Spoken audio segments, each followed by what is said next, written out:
है। उससे पहले मुझे ये बताइए, क्या आप लोगों ने इसका चैप्टर 4 का जो बचे हुए क्वेश्चन बैंक के क्वेश्चन है वो कर लिए? हम्म। किस किस ने देख लिए हैं बचे हुए क्वेश्चन? एक बार हाथ खड़े करो। अरे ऐसे वाले नहीं, जूम वाले हाथ खड़े करो।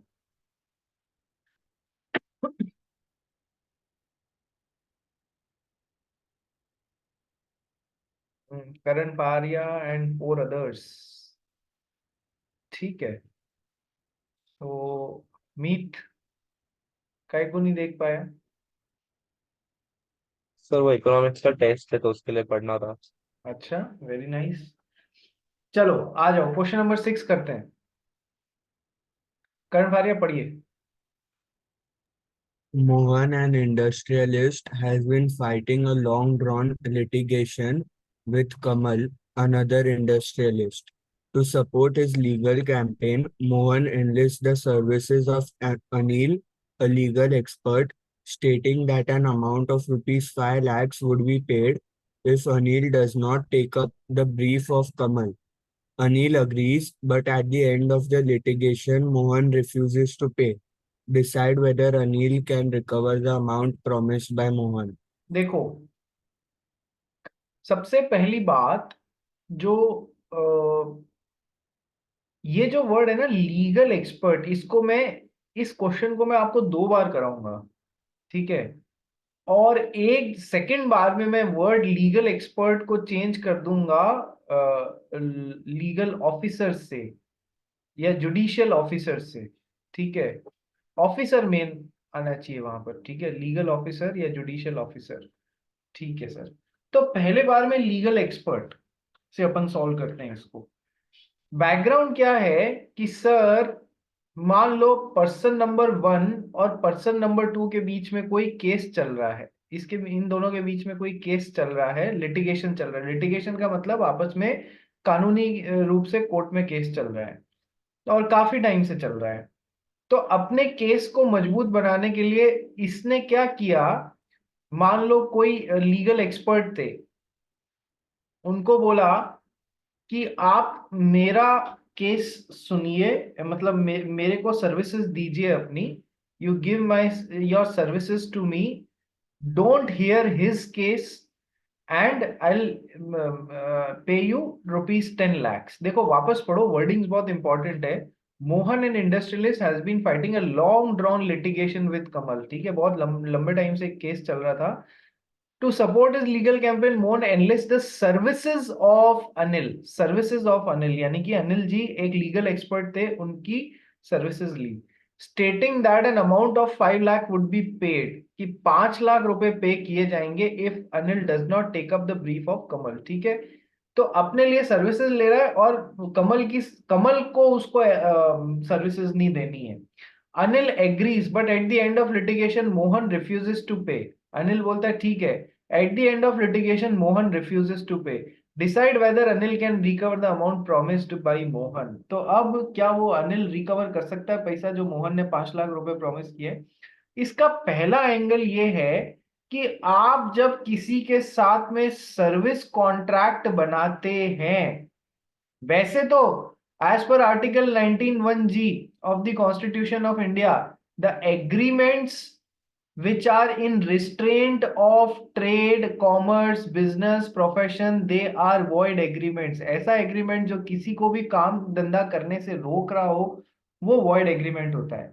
लेकिन एक एक्सेप्शन पढ़ा है अपन ने सर्विस कॉन्ट्रैक्ट वाला, कि सर जहां पर कोई किसी से सर्विस के लिए अपॉइंटमेंट देता है उसको, वो उसको रोक सकता है कि किसी और का आपको किसी और के लिए आपको काम नहीं करना है। किसी और के लिए आपको, मैं आपको सर्विसेज दे रहा हूं, मतलब आप मेरे को सर्व कर रहे हो, तो किसी और के लिए आपको काम नहीं करना है। तो सर ये एक्सेप्शन के अंडर आता है, जहां पर सर्विस कॉन्ट्रैक्ट बनते हैं वहां पर आप मिस्टर वाई को, सेकंड पार्टी को रोक सकते हो कि दूसरे के लिए सर्विस नहीं करना। तो और ये तो वैसे भी कह रहा है कि सर मेरे को सर्विस दे रहे हो, मैंने आपकी सर्विसेज लिए, तो आप उसको सर्विसेज नहीं दोगे जो मेरे खिलाफ केस करके खड़ा हुआ है। ठीक है, तो इसमें कुछ गलत है नहीं सर। तो सर ये कैसा कॉन्ट्रैक्ट बना कि ये बना वैलिड कॉन्ट्रैक्ट बना। ये कैसा कॉन्ट्रैक्ट बना? वैलिड कॉन्ट्रैक्ट बना। बाद में क्या हुआ, इसने इसको 5 लाख रुपए देने से मना ही कर दिया, तो क्या अभी अपना पैसा वसूल सकता है कि हाँ सर वैलिड कॉन्ट्रैक्ट है, जाएगा कोर्ट में एनफोर्स कराएगा, अपना 5 लाख रुपया वसूल लेगा? क्या ये इसका आंसर का पहला एस्पेक्ट समझ में आया आपको? Service contracts are an agreements, service agreements are an exception to the rule, agreements in restraint of trade are void. इसका एक्सेप्शन होता है, आप किसी की सर्विसेज सर्विस पे रखते हैं, सर्विसेज लेते हैं, तो उसको दूसरे के साथ में आप मना कर सकते हैं। तो ये कॉन्ट्रैक्ट वैलिड कॉन्ट्रैक्ट हुआ, तो यदि ये पैसा नहीं दे रहा है तो जाके एनफोर्स करा देगा। सेकंड एंगल जो इसका देखना है आपको वो ये है, देखो, Mohan enlists the services of Anil, a legal expert, stating that कि मैं आपको 5 लाख रुपए दूंगा यदि आप अनिल का ब्रीफ नहीं लेते हैं, यदि आप कमल का ब्रीफ नहीं लेते हैं, यानी कि जो मेरा अपोनेंट है बस उसका ब्रीफ नहीं लेना है आपको, मैं 5 लाख रुपए दूंगा। ठीक है, अब इसमें क्या होता है, देखो इधर फिर है ना, केवल क्या बोल रहा है कि मैं आपकी सर्विसेज कैसे ली जा रही है, किस हिसाब से, कि सर आपको बस मैं 5 लाख रुपए दे दूंगा, आप बस इतना काम करना कि उसका ब्रीफ मत लेना, उसको सुनना मत, वो भी आपके पास में आ सकता है, आप उसको सर्विसेज मत देना, आप उसको सर्विसेज मत देना, आप उसका ब्रीफ मत सुनना।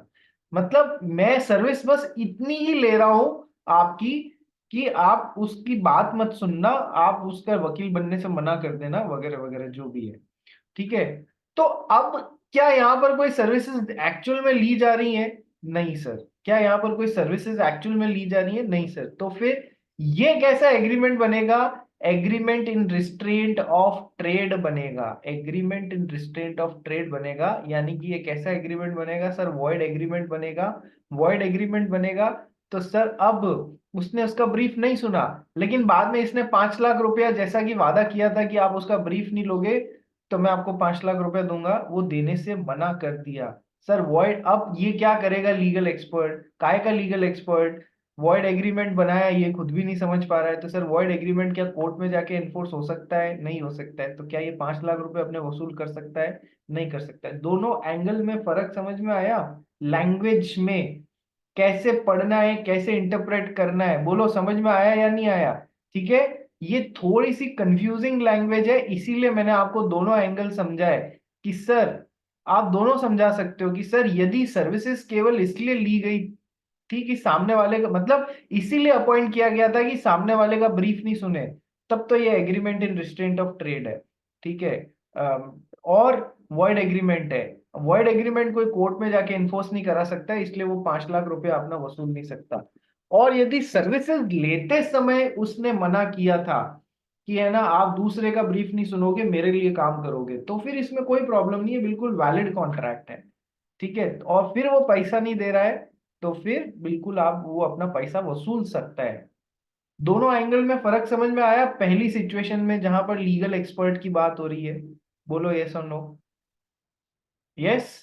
ठीक है, सेकंड मैंने आपको कहा था इस क्वेश्चन को मैं एक और एंगल से कराऊंगा, लीगल एक्सपर्ट की बजाय जुडिशियल ऑफिसर, जुडिशियल ऑफिसर से पलट देना। तो Mohan an industrialist has been fighting a long drawn litigation with Kamal another industrialist to support his legal campaign. Mohan enlists the services of Anil, a judicial officer. Now, who is a judicial officer? Judge का दूसरा नाम है judicial officer. बात समझ में आई? तो वो जज की सर्विसेज ले रहा है और उसको बोल रहा है कि I will pay you an amount of ₹5 lakh if you do not take up the brief of Kamal. Question आमूल चूल पलट गया। कैसे? जज बैठा होता है, यहाँ पर कोर्ट प्रोसीडिंग्स चल रही है, मान लो ये कोर्ट है, ये डायस है, यहाँ पर जज बैठा हुआ है, इधर एक बंदा अपना केस सुनाएगा, इधर दूसरा वाला अपना केस सुनाएगा। ये क्या कर रहा है, मोहन जो है इसके साथ में एग्रीमेंट बना रहा है जज के साथ में, क्या कि आप उसका ब्रीफ सुनना ही मत, मैं आपको 5 लाख रुपए दे दूंगा। ब्रीफ, अरे यार तुम लोग ने इंडियन रेगुलेटरी फ्रेमवर्क जिसने भी पढ़ लिया है उसको ध्यान होगा, उसमें एक चीज आई है कि बिना सामने वाली पार्टी को सुने आप डिसीजन नहीं दे सकते हो। ठीक है, प्रिंसिपल ऑफ नेचुरल जस्टिस है या नहीं है?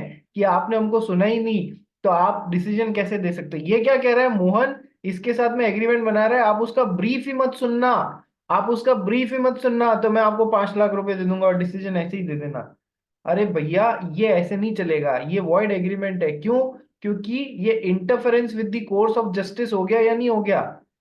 Interference with the course of justice किसके अंडर आ रहा है? Interference with course of justice, ठीक है, नंबर 1। और interfering with course of justice is against the public policy, hence it is a void agreement, hence it is a void agreement। तो फिर क्या अब ये जज 5 लाख रुपए के लिए एनफोर्स करा सकता है इस एग्रीमेंट को? सर नहीं करा सकता। void agreements are not enforceable into the court of law। बात समझ में आ गई? एक एक वर्ड पढ़ोगे, लीगल एक्सपर्ट लिखा है या जुडिशियल ऑफिसर लिखा है, अलग अलग एग्जाम्स में अलग अलग नाम से आया हुआ है। सेम क्वेश्चन सीए के फाउंडेशन के एग्जामिनेशन में आया हुआ है, सेम क्वेश्चन सीएस फाउंडेशन के एग्जाम में आया हुआ है। दोनों में बस ये एक वर्ड चेंज कर दिया बाबा और आंसर भी चेंज हो गया। बात समझ आ गई? बढ़े आगे क्वेश्चन नंबर 7 की तरफ। कैसे अटेम्प्ट करना है समझ में आ गया? Yes sir. Karan Faria, sir खिड़की के बाहर क्या इंटरेस्टिंग चीज चलती है जो सबका ध्यान जाता है? कुछ नहीं यार, वो सनसेट अच्छा दिख रहा है इसके लिए देखा सनसेट था। अच्छा दिख रहा है सर? आपका मुंह से तो बहुत अच्छा दिख रहा है। ठीक है, चलो आ जाओ क्वेश्चन नंबर 7 की तरफ चलते हैं। ये गुड गर्ल सोप कंपनी वही है, कार्बोलिक स्मोकबॉल कंपनी वर्सेस कार्डिल वाला, वापस नहीं करेंगे। क्वेश्चन नंबर 8 पढ़ गई।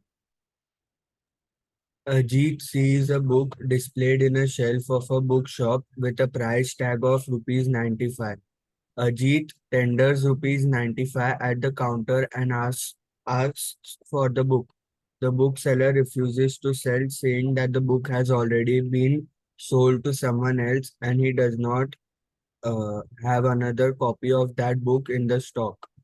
Is the bookseller bound to sell the book to Ajit? Namit,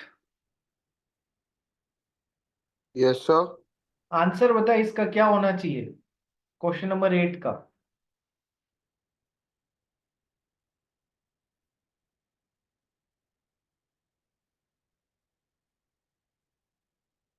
sir एक सेकंड, मुझे वापस क्वेश्चन पढ़ने दो ताकि मैं हाँ कुछ हाँ गलत पढ़ ना ले। बोल दूं। Take take 15 seconds, 20 seconds, read the question, then tell me the topic. ये कौन से टॉपिक पे क्वेश्चन है? बस टॉपिक बता देना, उतना ही बहुत है मेरे लिए।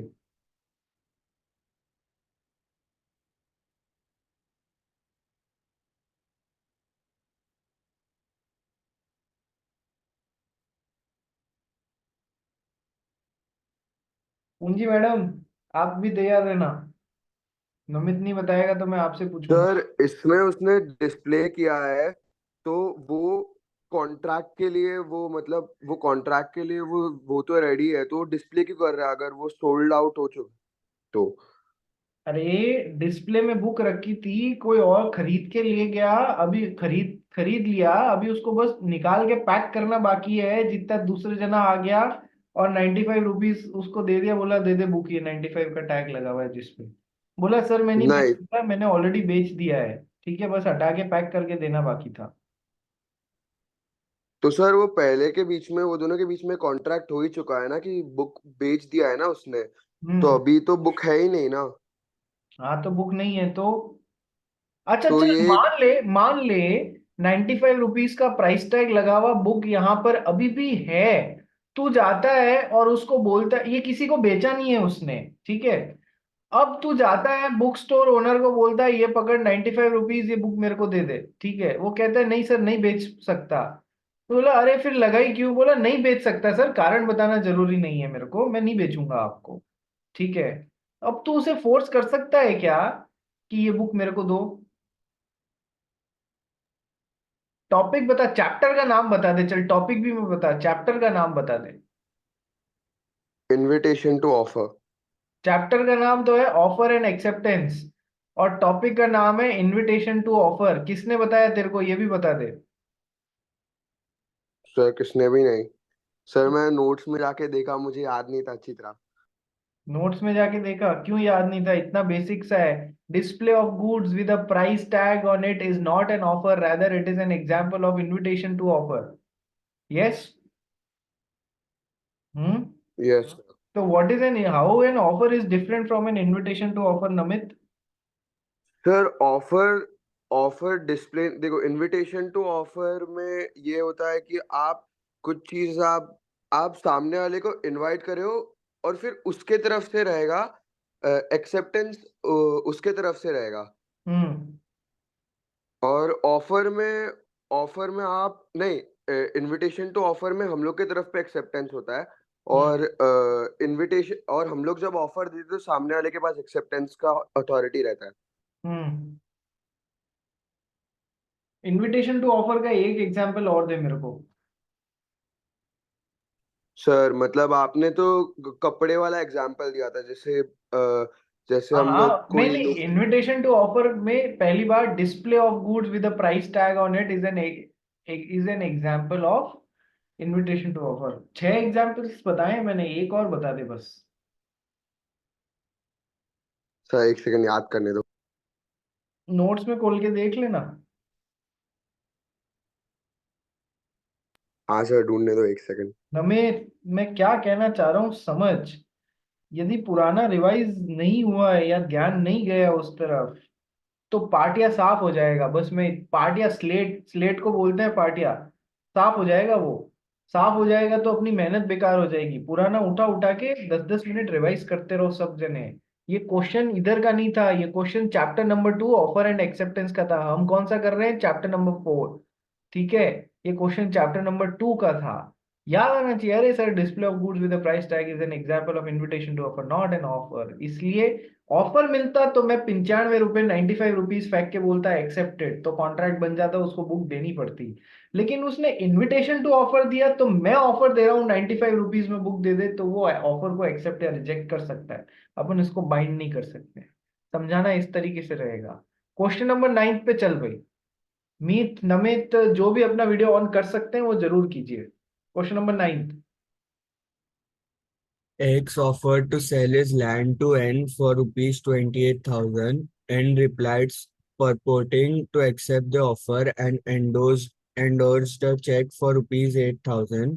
He also promised to pay the balance of 20,000 in monthly installments of 5,000 each, whether there is a valid contract. Again the question is from the chapter offer and acceptance. पूंजी मैडम, आप बताइए इस क्वेश्चन में क्या answer होना चाहिए? X ने Y को बोला, क्या तू मेरी जमीन 28,000 रुपए में खरीदेगा? एन ने बोला, हाँ मैं ऑफर को एक्सेप्ट करता हूं। ये पकड़ो, सबसे पहले तो 8,000 रुपए का पेमेंट, और जो बाकी का 20,000 रुपए का पेमेंट है वो हर अगले 4 महीनों में 5-5 हजार रुपए करके मैं आपको दे दूंगा। क्या इन लोग के बीच में एक वैलिड कॉन्ट्रैक्ट बन गया? पर नहीं, क्यों नहीं बना? क्योंकि जब हम वैलिड कॉन्ट्रैक्ट बनाते हैं दोनों पार्टीज को क्लियर होना होता है कि वो लोग क्या एग्जैक्ट स्टेटमेंट पे कॉन्ट्रैक्ट बना रहे हैं। तो ये एग्जैक्ट बन रहा है ना कि 28,000 में दे रहा हूँ, 8,000 अभी दे रहा हूँ, और 20,000 रुपए 5-5 हजार रुपए की 4 इंस्टॉलमेंट्स में दे दूंगा। तो टर्म तो क्लियर है, कोई 28,000 या 26,000 की बात थोड़ी हो रही है। यदि 28,000 पे 26,000 की बात कर देता तो ये क्या होता? एक्सेप्टेंस की बजाय क्या हो जाता? काउंटर ऑफर हो जाता। यस। तो अभी यहां पर क्या हो रहा है? मेन थीम क्या है? मेन थीम ये है कि sir, offer needs to be accepted as it is. If it is a qualified acceptance, then it is, कोई क्वालिफिकेशन लगा के एक्सेप्ट कर रहे हो तो वो कोई वैलिड एक्सेप्टेंस होके कॉन्ट्रैक्ट नहीं बनता है, rather it becomes a counter offer. ठीक है, तो वो कोई वैलिड एक्सेप्टेंस नहीं दी है, क्योंकि 28,000 में खरीदता है क्या में, ये अपनी तो मर्जी वो से बोला। मतलब ये अपनी मर्जी से बोला मैं एक्सेप्ट करता हूं, अभी 8,000 दे रहा हूं और बाकी के 5-5 हजार रुपए 4 महीने में दे दूंगा। अरे एक्सेप्ट करना है तो एज इट इज 28,000 रुपए में पे करो ना इसको यहाँ पर, और लो। ये क्या term, ifs and buts, qualified acceptance कैसे दे रहे हो आप? अब बोल पूंजी, क्या दिक्कत हुई? नहीं नहीं, मैं वो बोल रही थी कि वो ऑफर दोनों के बीच में जो कॉन्ट्रैक्ट बना वो बराबर, मतलब क्लियर नहीं था, दोनों पार्टीज में से एक ही स्टेटमेंट पे एग्री होना चाहिए था। यस, तो इसको अपन लीगल लैंग्वेज में लिखेंगे कैसे? The offer needs to be accepted as it is if any qualified if the offer is not accepted as it is, or if any qualified acceptance is given, it does not amounts to an a valid acceptance, hence no contract will be formed, hence there will be a counter offer rather than acceptance, इसलिए contract नहीं बनेगा। ऐसे ये language capture होनी चाहिए, समझे सब जने? समझ में आया सब जन को? नमित, दक्ष, मीत, ये लैंग्वेज के नंबर हैं, ये वर्ड्स समझाने के नंबर हैं। नहीं तो देखो, मन में तो अपन सब समझ जाएंगे कि नहीं नहीं नहीं है ये, ठीक है, पर क्यों नहीं है? क्योंकि offer needs to be accepted as it is, otherwise it does not amounts to valid acceptance, rather qualified acceptance दी है तो वो एक्सेप्टेंस नहीं, और क्या हो जाएगा? काउंटर ऑफर हो जाएगा। क्वेश्चन नंबर 10 पे चलते हैं। बहुत ही अच्छा और कंसेप्चुअल क्वेश्चन है। क्वेश्चन नंबर 10 देखो भाई। M agreed on Monday to sell his property to N by a written agreement which stated that this offer to be left open until Saturday 10 a.m. एक मिनट, In the इसको mean, M agreed की बजाय M offered कर दो। M offered on Monday, Monday को offer किया to sell is property to N by written agreement which stated that this offer to be left open until Saturday 10 AM। Monday को offer दिया, क्या आप मेरी जमीन खरीदोगे? ठीक है, आपको हाँ बोलने के लिए सैटरडे 10 बजे तक का टाइम दे रहा हूं। ठीक है सर, तो एम ने एन को ऑफर दिया विच स्टेटेड दैट क्या आप मेरी जमीन खरीदोगे, और मेरा ऑफर आप एक्सेप्ट करना चाहते हो तो शनिवार 10 बजे तक खुला है सवेरे के। आगे बढ़ भाई। in the meantime, on Wednesday, M enters into a contract to sell the property to O. देखो N, who was देखो क्या हुआ, अभी तक मंडे से लेके सैटरडे तक ऑफर तो खुला है एन के लिए, ठीक है, लेकिन इस दौरान क्या हुआ? M enters into a contract to sell the property to O. कोई तीसरा ही जना बीच में आ गया, इसके साथ में कॉन्ट्रैक्ट बना लिया क्या कि मैं आपको प्रॉपर्टी बेच दूंगा। इन दोनों के बीच में कॉन्ट्रैक्ट बन भी गया उस प्रॉपर्टी को लेके, इसने जमीन दे दी, इसने पैसा दे दिया। एन आगे क्या है, पढ़ भाई। N, who was sitting in the next room, hears about the deal between M and O. सुनो, जब एम ने ओ को ये प्रॉपर्टी बेची और उनके बीच में कॉन्ट्रैक्ट बन रहा था, एन पड़ोस वाले कमरे में ही बैठा था। एन जो है पड़ोस वाले कमरे में ही बैठा था। क्या लिखा हुआ है? N who was sitting in the next room. N कौन है? जिसको पहले प्रॉपर्टी खरीदने का ऑफर दिया गया था, ठीक है, और बोला था कि सैटरडे तक तेरे को ये ऑफर खुला है, एक्सेप्ट करना है तो सैटरडे तक कर लेना, ठीक है। So he was sitting in the next room, he hears about the deal between M and O. उसने चूंकि पास वाले कमरे में बैठा था, इसलिए उसको सुनने में आ गया इन दोनों के बीच में उसी जमीन को लेके डील हो चुकी है। ठीक है, आगे पढ़। On Friday, N accepts the offer and delivers to M the letter of acceptance. अब पता है बेटे को कि है ना, एम और ओ के बीच में उसी जमीन को लेके डील हो चुकी है जिसका मेरे को ऑफर दिया था, और ऑफर सैटरडे तक खुला था। गेम खेल गया ये। क्या गेम खेला? फ्राइडे को जाके इसको दे दिया, फ्राइडे को जाके एम को एक्सेप्टेंस लेटर दे दिया। तूने जो ऑफर दिया था ना और सैटरडे तक खुला था, उसको मैं एक्सेप्ट कर रहा हूं, ठीक है। अब बताइए, इज एंस एक्सेप्टेंस वैलिड और नॉट? Give reasons. इसने जो एक्सेप्टेंस दी है, जमीन तो पहले यहां से यहां पर ट्रांसफर होने की बात हो चुकी है, ठीक है, अब इसने जो एक्सेप्टेंस दिया वो वैलिड रहेगा या नहीं रहेगा, बताइए। यानी कि कुल मिला के बात इतनी सी हो रही है कि सर एक्स ने वाई को एक्स ने वाई को जमीन दिया, या एम ने ऑफर दिया एन को, 7 दिन के लिए मेरा ऑफर खुला है, ठीक है। अभी 7 दिन बीते नहीं है, 4 दिन बीते हैं, जितने उस जमीन को बेचने का किसी और के साथ में एग्रीमेंट कॉन्ट्रैक्ट बना लिया। ये पड़ोस में बैठा था, सुन रहा था सब कुछ, ठीक है, कि इन दोनों के बीच में ऐसा कुछ हो रहा है, पड़ोस में बैठने के कारण सुनाई दे गया। डायरेक्टली एम ने इसको नहीं बोला कि मैंने जमीन बेच दी है, मेरा ऑफर विड्रॉ है, ठीक है। ये पड़ोस में बैठा था, इसने सुन लिया, ठीक है।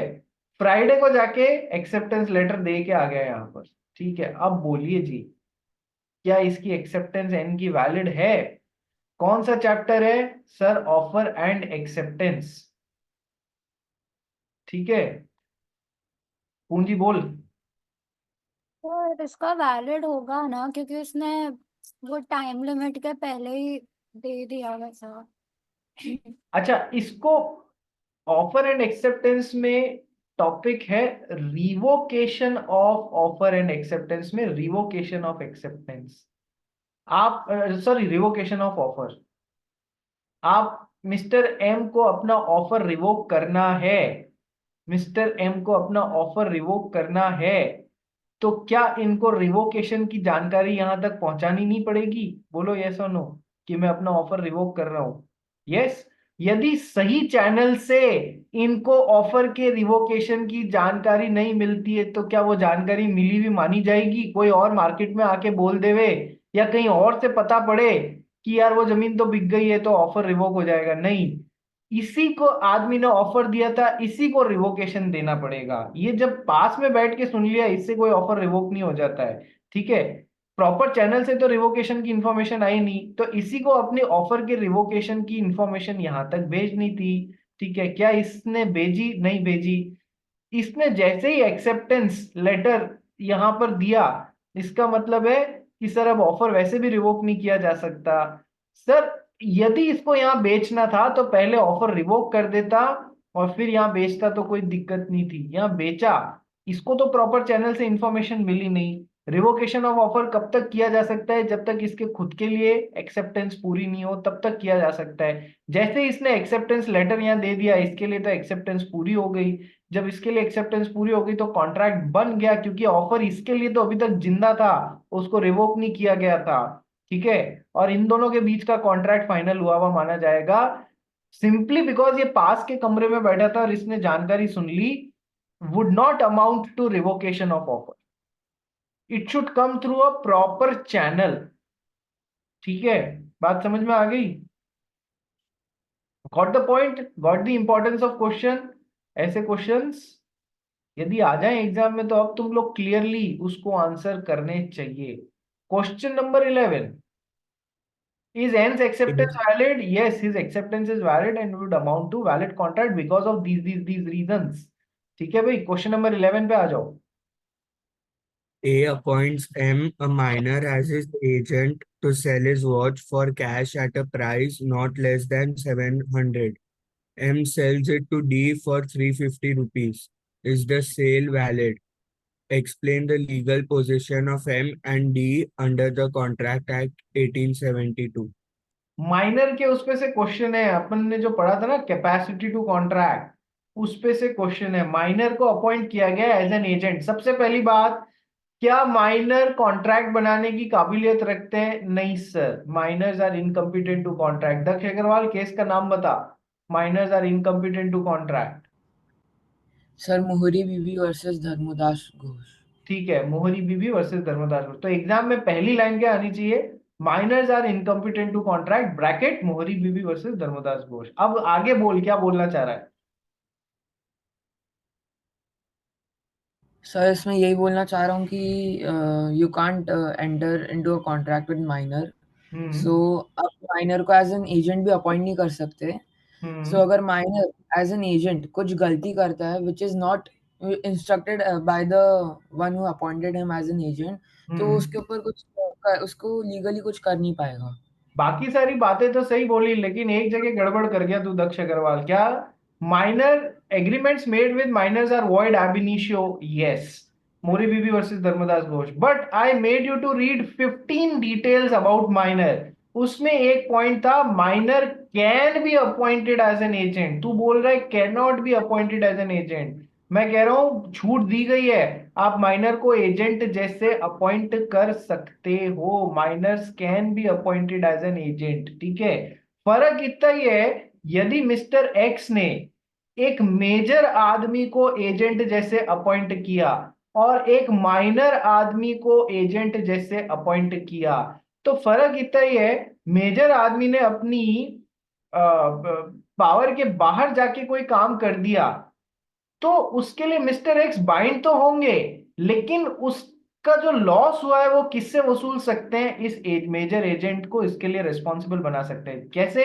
कि सर मिस्टर एक्स ने घड़ी बेचने के लिए देते वक्त बोला था कि 700 रुपए से कम में मत बेचना। ये घड़ी बेचने की अथॉरिटी थी इसको, 300-350 रुपए में बेच के आ गया, 350 रुपीज में बेच के आ गया। तो क्या मिस्टर वाई के साथ में कॉन्ट्रैक्ट बाइंडिंग है? हाँ सर बाइंडिंग है, because agent is representing the principal. तो इन दोनों के बीच में कॉन्ट्रैक्ट बाइंडिंग है। मिस्टर वाई ने तो गुड फेथ में खरीदी है, तो इनको क्या पता कि 700 या 350, ठीक है। तो ये तो इनके साथ में तो कॉन्ट्रैक्ट बाइंडिंग है, मिस्टर वाई उस घड़ी को लेके जा सकते हैं। लेकिन मिस्टर एक्स को कितना नुकसान हो गया कि सर इस मेजर एजेंट की बेवकूफी के कारण कि सर 350 रुपीज का नुकसान हो गया।